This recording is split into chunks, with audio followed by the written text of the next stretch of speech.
Howdy folks, Greyhawk 4x4 coming at you again, your resident vintage gamer. It's time for another gaming vlog. Strap yourselves in, let's go!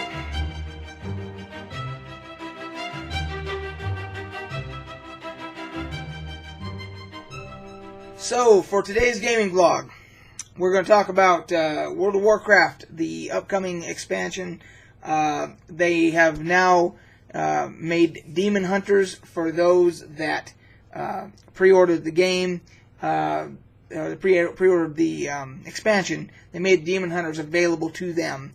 I have not done a Demon. I have pre-ordered on. I have two accounts.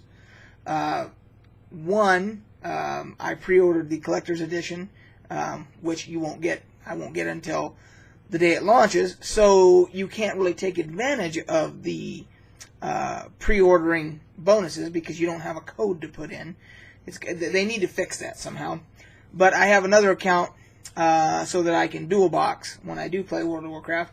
I keep two accounts active when I decide to play. I activate both of them so that I can dual box. And so on that account, I already pre-ordered just a regular standard edition, and so that gave me access. And I have not rolled a Demon Hunter yet. However, I did do the I did go through the prequel event, or I don't know if you call it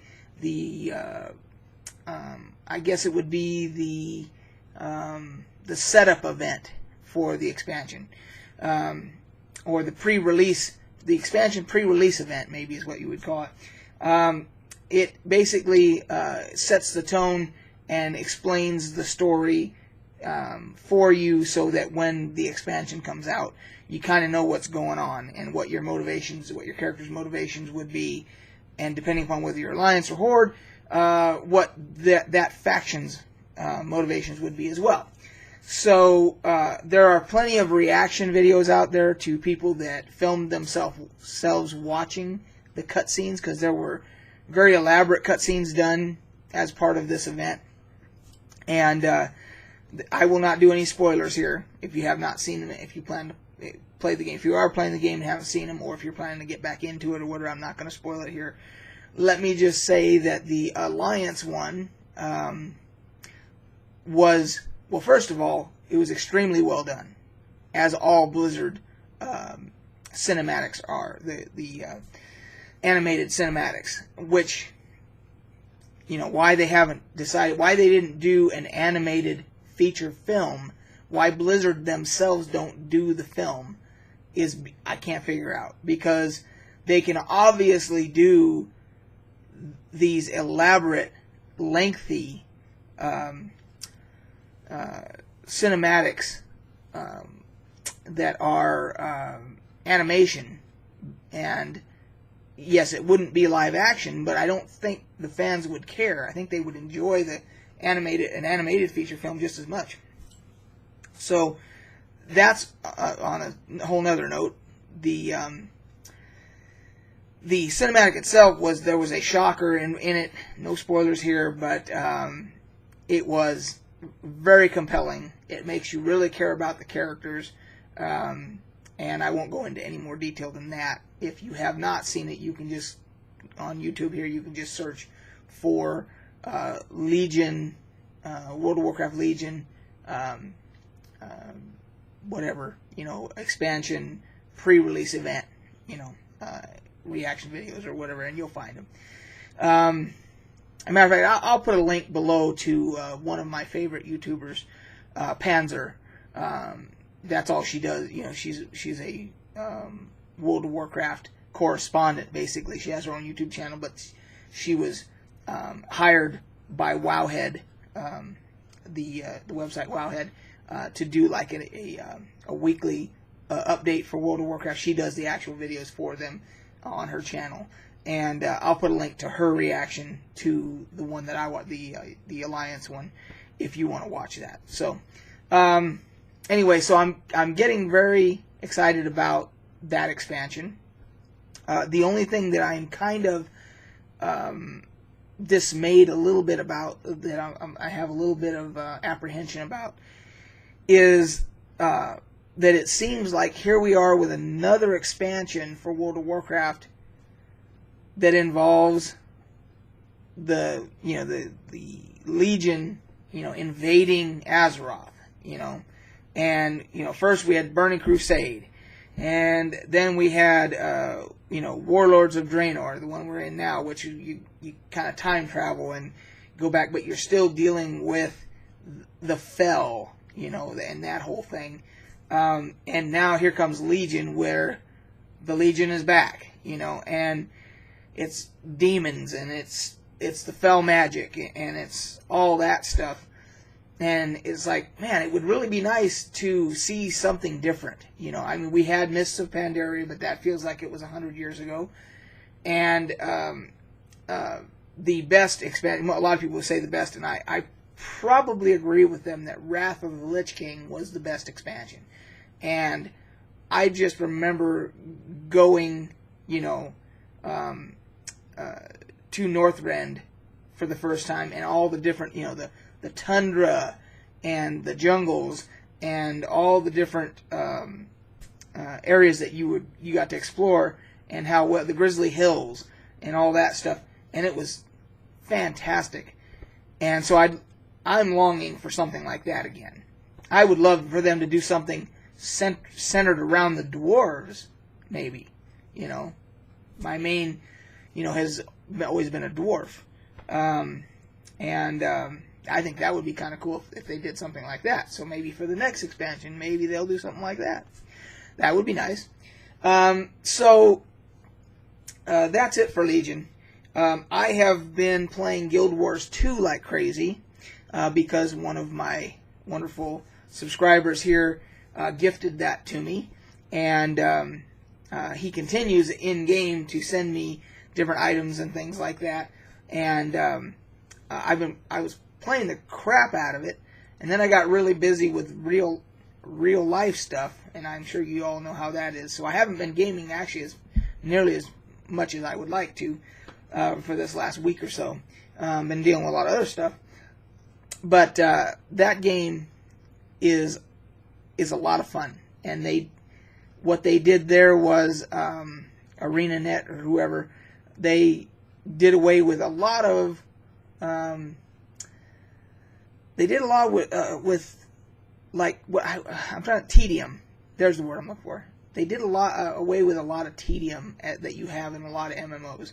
So I do like that. There's one thing I don't like because I'm a big crafter, and I like to craft my gear as I go. Rather than rely on drops and stuff like that. I want to be able to craft decent stuff that I can wear. And the problem that I see with Guild Wars 2 is because you automatically scale no matter where you go, you scale down or up, or not necessarily up, but I mean you scale down to, you always scale down to whatever level. So like I'm level 22, but if I go into an area that's level 5 through 10, it will scale my character down.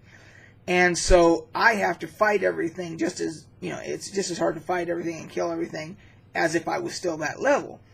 And what that does is, if you are somebody that likes to craft as you go, you can't necessarily, because like I wanted to stop at level 20 and go back and farm all the materials I would need to build my crafting up to where I could craft decent enough gear at level 20 to then go on and continue the game in decent gear that I crafted.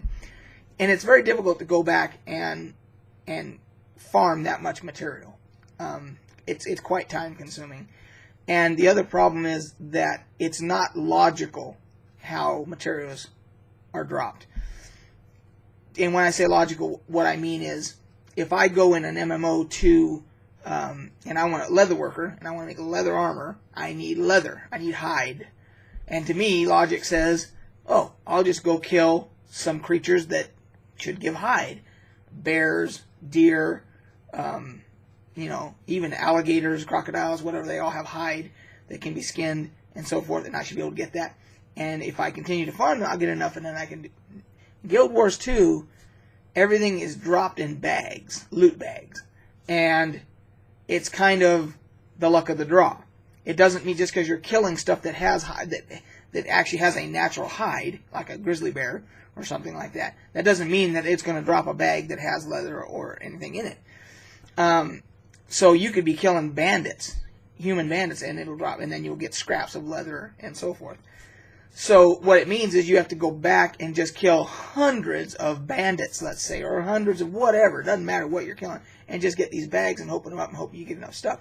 Whereas in other MMOs, I could just say, I'm going to go find a place that has a lot of wolves and a lot of bears and a lot of deer, and I'm just going to clean house and know that I'm going to get leather off of all that stuff. And it might take me an hour or two, but I should be able to get enough leather and everything to go back and craft myself.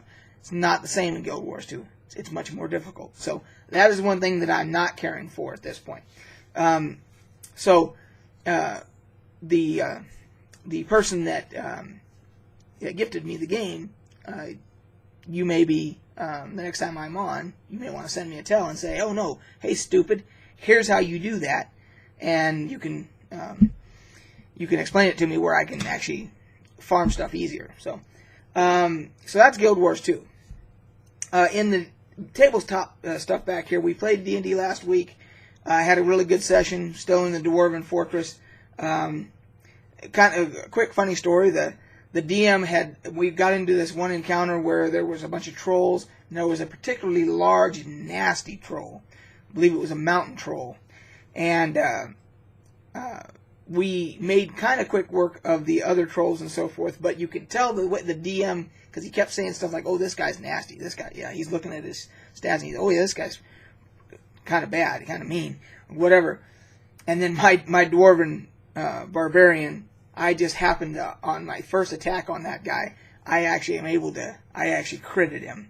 And I rolled a particularly good crit, and I severed his arm, one of his arms, and or one of his legs, one of his limbs. I severed a limb, and it basically left him helpless. And of course, we were able to just coup de grace him and everything. And it was kind of funny because you could see it almost take the wind out of the DM's sails. He was kind of like, oh, I think he was building up and he was expecting, he wanted to have this epic battle with this big bad dude. You could tell he was going to do some serious damage. He had a rend ability, and rends are really nasty in 3.5, really nasty. And I kind of took the wind out of his sails because I just chopped that some bitch's arm or leg or whatever it was off. And of course I'm doing the barbarian, and that was a lot of fun. It was a lot of fun for us. Probably pissed on the DM's parade a little bit, but nevertheless, it was fun for us. So that happened, and then Pathfinder, that was last week was an off week, so we'll be playing that this Saturday. And then Fallout 4, they had their DLC, the Vault Workshop, where you get to build under your actual vault up. You get an actual vault of your own to build up, and there's experiments to do on your inhabitants and all this. And I burned through that content in about, 2-3 hours, something like that. And I was already done. So, it was meh, all the DLC, with the exception of and I can't remember the name of that, the DLC where you go to the island. That one escapes me right now. That one was well worth the money. That one was fantastic. Far Harbor, it was called. Far Harbor. That one was really well worth the money. The rest of the DLC has been kind of, so. And then the last thing I wanted to talk about was No Man's Sky. I have some friends who are really anticipating this, and one of the guys pre-ordered it, was chomping at the bit, and it just so happened it was supposed to come out on Tuesday, which happened to be his day off, and he was all excited because he had the whole day to just, get into it. And then they, last minute, stroke of midnight before, they're like, oh, we got to delay the PC release of this till Friday, which is tomorrow. So, I don't know how I feel about No Man's Sky. I've heard all kinds of stuff, and I've heard things that make me go, ooh, that sounds cool. And I've heard other things that make me go, yeah, I don't know about that. That doesn't sound too cool. And so I'm not sure yet. So the verdict's out, because I'm going to have to get it at some point, but we'll have to see. So that's it for this gaming vlog, guys. got anything to add that you're doing, you wish you were doing, playing, any agreements, disagreements on anything I talked about, go ahead and put them below. And we'll talk to you guys on the next time. Catch you on the flip side.